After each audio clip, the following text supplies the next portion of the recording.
Hey folks, today I'm going to show you about default templates, components, and stuff to help your workflow.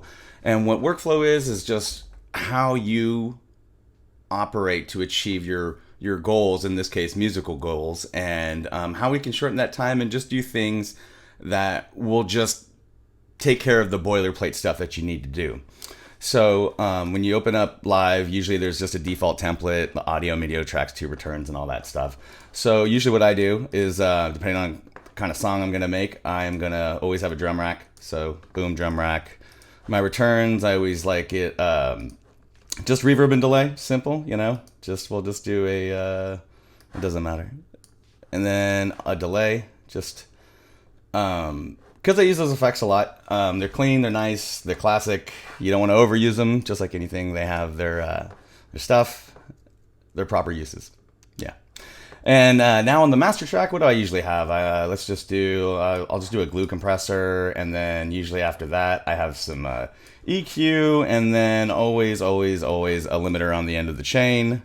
And yeah, got that stuff, and got my drum rack and audio. I don't know what it's going to be.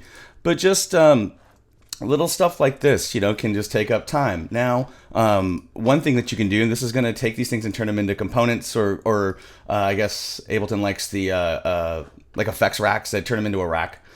So yeah, let's just turn these into a rack. I just hit Command G on my keyboard, and what we can do is we can rename this, and we'll call this simple mastering, right? We got a glue compressor, we got an EQ and stuff. Make sure everything's inside, so that way it's in the rack. So when you go to save, you're just like, yay, my simple mastering rack. So let's save that. And now we have this, which is really nice and handy. And for me on my effects, I actually like to the way I use them, they're over exaggerated. So I usually do something like this, and then I guess that's a bit crush. Well. Let's group that, and then we'll name this, let's see, you got to expand it. Can't type on the side. You need to kind of fix that. But yeah, so this is going to be a bit crush, right? And let's save this. Actually, we'll call this bit crush return. And, you're going to do the same for as many channels that you normally use. But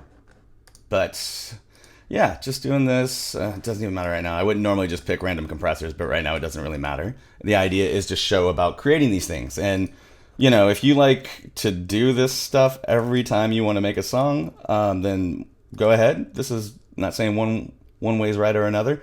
What is this? This is what the delay return. Okay, so that's kind of nifty. Right, we got some things here. So now, and every time you make a new track now, what's really great, what's really, really awesome is that you can just open up your presets and wherever you decided to save it and just drag these things on. And that already saves a whole bunch of time. Another way to do it is to do this, right? So we have our things, we have our audio track. Let's just say, we know, again, that we're going to want like just a compressor on our audio track, just whatever, and maybe we're doing something that we would want a looper. No, how about just a looper?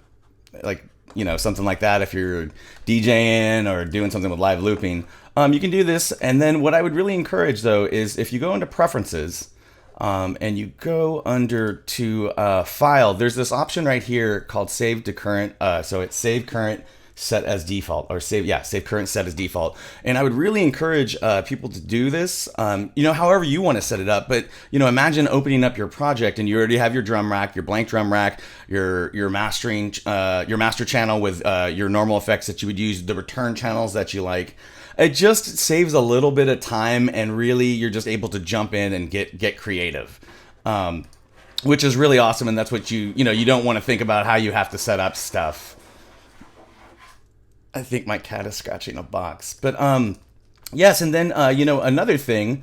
So let's go to my default template. Let's go to a new live set. I'm not going to save it because it's just a template to show. So my template, I have a drum rack, like I said, audio track with I have components, aka a rack, that consists of an EQ3, and an auto filter. Like basically anytime I'm playing, I always have this component on. Like, and what's nice is you save it, and then if you have a new track, I'm like, ooh, hot, like on the fly, I can just go under my audio effects and like and go to my standard effects because I already saved it, and then boom, like I'm in business. And I use my push, and everything's ready to go.